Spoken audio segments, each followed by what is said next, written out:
Konoha is presented as the heart of the shinobi world, the village of heroes, the home of the hokage, a place built on the will of fire and the promise of protecting the next generation. But every story depends on perspective. Naruto is told from inside Konoha.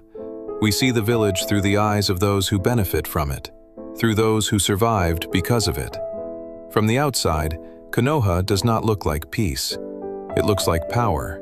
A military state that survived every war not because it was morally superior, but because it was stronger. And in the shinobi world, strength is never clean.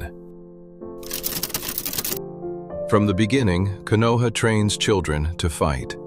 The academy is not a school, it is preparation for war. 12-year-olds are sent on missions outside the village.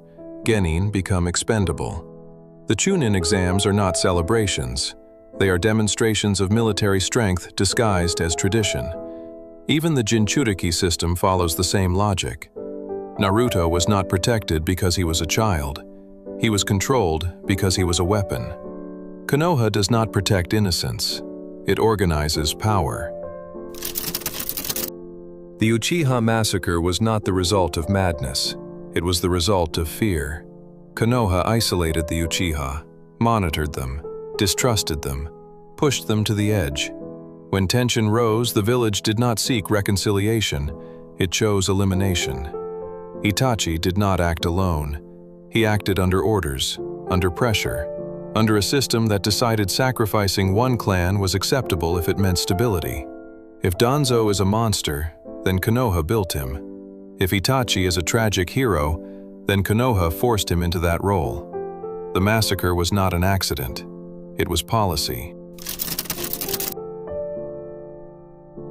Nagato was not born evil. He was manufactured by a system that calls war stability.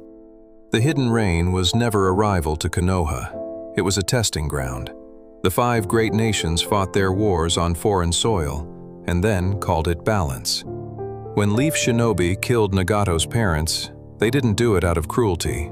They did it out of fear. And that's worse, because fear is what drives the shinobi system. Not justice, not morality, fear. The will of fire says, protect the village like family, but it never says, protect other villages like family. The ideology is beautiful until you're not inside it. Yahiko tried diplomacy. He tried unity beyond borders, and he was crushed. Not by villains, by leaders protecting political equilibrium. Hanzo feared losing control. Danzo feared losing influence. So they sacrificed children to preserve order. That's the foundation Nagato inherited. When Yahiko died, something broke permanently. Pain was born in that silence. His ideology was simple. If the world only understands suffering, then suffering must be universal. Not to destroy, to equalize. When pain destroyed Konoha, it wasn't rage, it was demonstration.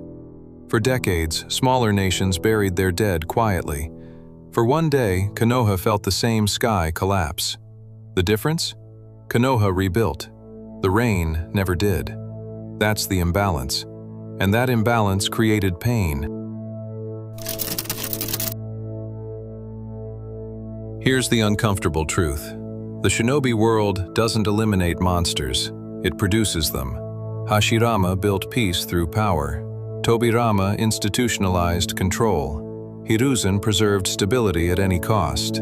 Every hokage inherited a system built on necessary sacrifice. Children in ANBU, experiments in secrecy, political assassinations labeled as preventive measures. Danzo was not an anomaly. He was a symptom. Konoha condemns villains publicly, but benefits from the fear they create. Orochimaru advanced forbidden research. Danzo weaponized children. Itachi erased a clan. Each one justified by, for the village. At what point does protection become oppression? The village survives, but at what cost? If peace requires endless hidden violence, is it peace or controlled war? Naruto changed the tone of the system, but he didn't erase its foundation. The world didn't suddenly become moral, it became exhausted. and exhaustion is not justice. Konoha is not pure evil. It's more dangerous than that. It believes it's right.